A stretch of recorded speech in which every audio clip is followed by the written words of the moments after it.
Hello, you are on the Ruslan Belov channel. Yesterday, the president of Lithuania stated that the war will last for at least another 3 years. In other words, until 2028. I'm curious to hear your opinion. What do you think about this? How do you think events will unfold? And realistically, how long do you think this war will continue? But right now, the fighting continues, and we continue to analyze the situation on the front lines. Let's move to the map. So friends, yesterday the largest Ukrainian OSINT Telegram channel, Deep State, went into panic mode. Here's the message they posted regarding the collapse of their positions in the south of Donetsk Oblast. But we'll talk about that a bit later. It was also somewhat amusing that yesterday Sursky made a statement saying that they had completely halted our advance in Sumy Oblast and that the line of contact was now stable and unchanged.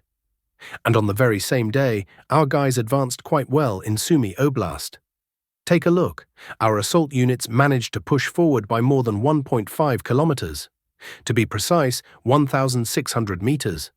As a result, we managed to push the line of contact farther east from the village of Alexeyevka.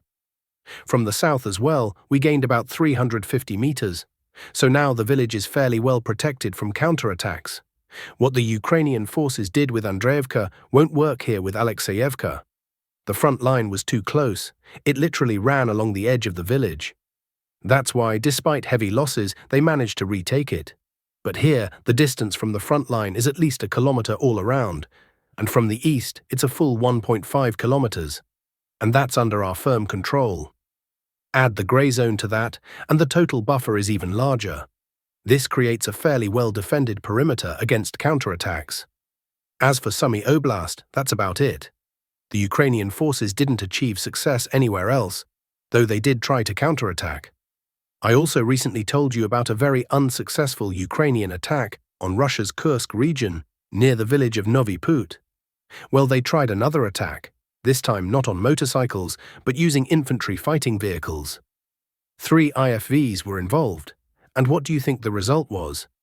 A drone captured the aftermath from above, destroyed vehicles, and the bodies of dead Ukrainian soldiers scattered in the forest belts. The question is, why are they throwing so many forces at such a small village with just a handful of houses? It's not really about Novy Put itself. It's about 2 goals.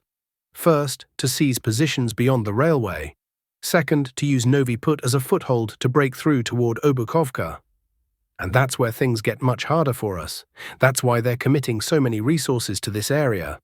They failed at Tyotkino, so now they've shifted focus to Novy Put. But again, it's not working. The Skala battalion was crushed. They lost 50 men.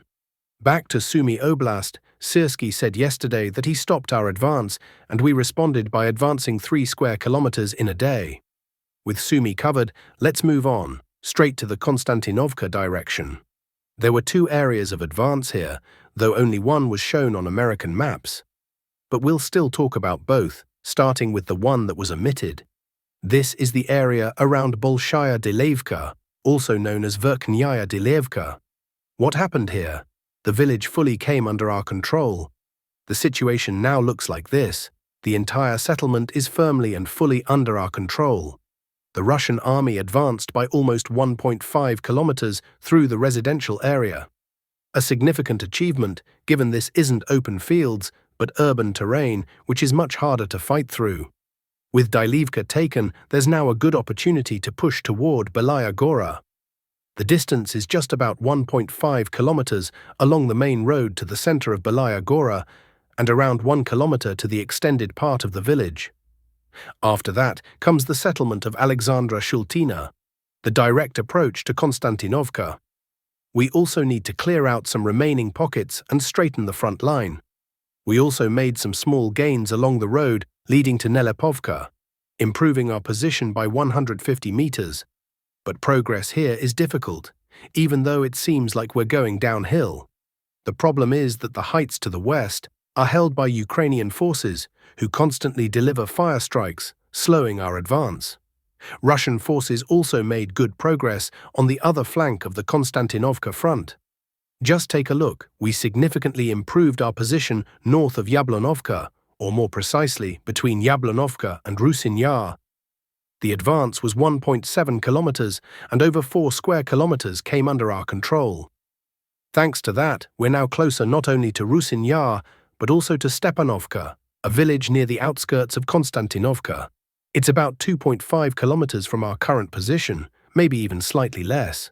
For comparison, the distance to Rusin Yar is over 3.5 kilometers. In short, we are steadily closing in on Constantinovka, and if you zoom out on the map and look at the bigger picture, you can see the city is already nearly encircled. A general operation is now underway to tighten this semi-encirclement and move directly toward the city. While the battle for Constantinovka probably won't begin before mid-September, in my opinion, the fate of the city is already sealed. Let's move on. In the Pokrovsk direction, fighting continues in the central part of the northern half of Lisovka. 2 days ago, our troops carried out a brilliant operation, crossing the river and entering the western outskirts of the northern section of the village. As a result, the Ukrainian garrison in Lisovka is now trapped from both sides. Russian forces are pressing hard from both the west and east. It's a brutal battle. The situation remains difficult for now, but given how unfavorable the configuration is for the Ukrainians, I believe the village will soon come fully under our control. Fighting also continues in the urban-type settlement of Udakne. We advanced 400 meters there a few days ago, but since then, no further gains have been recorded. It's a tough stronghold, heavily fortified, and with a large Ukrainian troop concentration. Until our forces break through from the south to the western outskirts of Udakne, the situation will remain stagnant. Storming it head-on would lead to massive losses. Once again, this is an urban-type settlement with a railway station and solid infrastructure. It's very advantageous for defense and extremely challenging to assault. And in southern Donetsk Oblast yesterday, Ukraine's largest telegram channel, Truka, was in panic. They claimed their front was collapsing here and shared comparisons not from Deep State's monthly frontline update, but from their own data, and the changes here are, in fact, enormous. Just to give you a sense of the scale, on May 26th, Russian forces were here, approaching the eastern outskirts of Alexeyevka. Now they are already beyond Yalta. In other words, the distance covered in just 1 month, let's measure it, is 18 kilometers. Again, 18 kilometers in 1 month. I don't recall such a pace before, maybe only around Ocheretino, and even that's questionable. Is the AFU front collapsing here, as Truka claims? Well, yes, absolutely. It's collapsing. That's why they're panicking. And their panic isn't without cause. But their panic won't change anything. The front will continue to fall apart. Also, the Shevchenkivske lithium deposit has come under the control of the Russian army, as reported by American sources. Next in line, the villages of Zvezda, Daknoye, Filia, and the approach to Novopavlivka. These are the near-term prospects for this section of the front. Now, a few words about the political situation. The recent NATO summit demonstrated that the rift within the alliance is deeper than it seems. Behind the scenes, the discussions weren't really about Ukraine, but about NATO's internal finances. Rutte had long been signaling funding issues through informal channels. But now it has escalated into open correspondence with Trump. Kyiv was aware of the declining support back in winter. This was discussed in closed-door briefings with a limited circle of officials. Formally, Ukraine remains on the agenda, but the actual resources of NATO's European members are now being redirected toward negotiations with Trump about raising contributions. Zelensky is being kept on standby. His role at the summit was reduced to protocol handshakes. Trump is operating according to a strategy tested back in 2020, a demonstrative pivot away from the Ukraine issue in favor of the Middle East. In the Kyiv office, this was taken as a clear signal. Washington is looking for new centers of gravity, and Kyiv is gradually losing its status as a strategic asset. The conclusion is simple: the alliance is cutting costs on Ukraine. Europe doesn't want to pay, the US doesn't want to invest, and Ukraine is becoming a budget item they're ready to cut.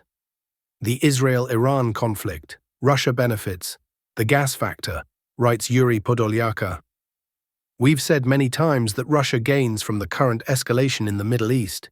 It shifts attention away from Ukraine and effectively pushes the US out of the arms supply chain to Ukraine, something Trump made more or less clear during the NATO summit. Trump's success in the Middle East is being challenged by American journalists.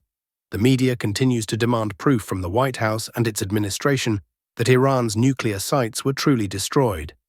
Experts note that such deep disagreements with the press could destabilize Republican power and trigger another escalation in the region. Can the parties find common ground? U.S. Defense Secretary Pete Hegseth sharply criticized the media for doubting the success of the Iran operation. This confrontation between the defense chief and journalists occurred during a Pentagon press briefing on U.S. military actions in Iran, where he once again confirmed serious damage to Iran's nuclear facilities. General Dan Caney, chairman of the U.S. Joint Chiefs of Staff, shared new details about the operation, noting that the strike had been in preparation for 15 years. He also showed footage of the strike on Fordo. Based on this, Hegseth called the results historic. However, reporters reminded him that the Pentagon had previously said it would take significant time to assess the full impact of the strikes. I explained what has changed.